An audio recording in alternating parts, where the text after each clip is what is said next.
Welcome back to my channel. My name is Erica, and today I thought I would take you along on the process of making and canning jam. This is actually my first time making jam or canning anything, and I am super excited. I am at my parents' house, and my mom and I decided that we were going to make jam for both of us for the entire year. So we have a lot of work ahead of us. I'll probably only show you bits and pieces, but we are going to be making strawberry jam, blackberry jam, and then grape jelly. So I'm super excited. Let's get started. So the first thing that we did was we washed all of our fruit and we're just cutting the tops off of the strawberries. And then I'm putting them all in this big stock pot that will go on the stove. Now in hindsight, it probably would have been smarter to either have cut up all of those strawberries, at least into quarters, or put them into a food processor, which we did end up doing after they were on the stove for a little bit. But as you can see, I am just smushing these strawberries down the best I can. As it warmed up, it was a little bit easier, and as they cooked down. But like I said, we did end up putting them into the food processor just to mash them up a little bit, and that was the result. The next thing that I did was I stirred in the pectin and just made sure that was really incorporated well.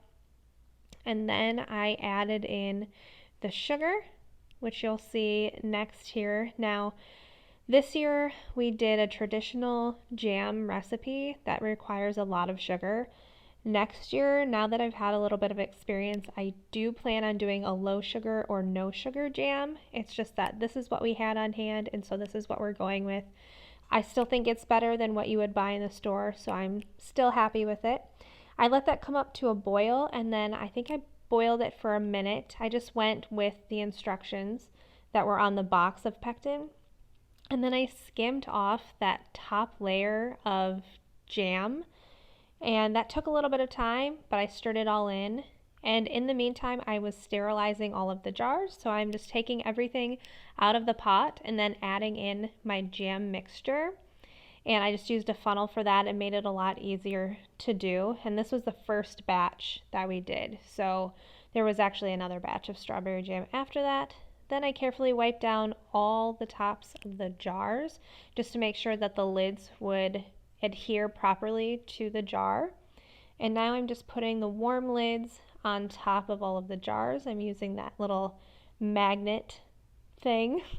And now I'm just adjusting them and then tightening on the lids. You don't want the lids to be too tight, but you do want them to be tight enough. So a couple of spins and that was good to go.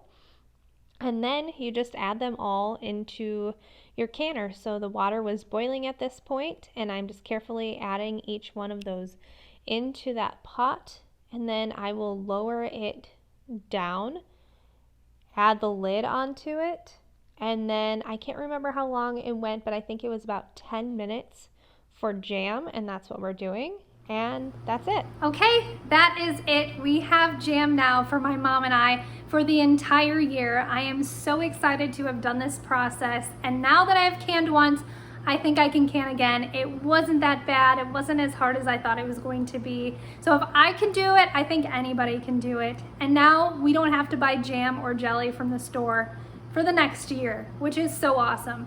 So anyway, thank you so much for watching this video. I hope you enjoyed it. If you did, I would really appreciate a thumbs up or subscribe if you're interested.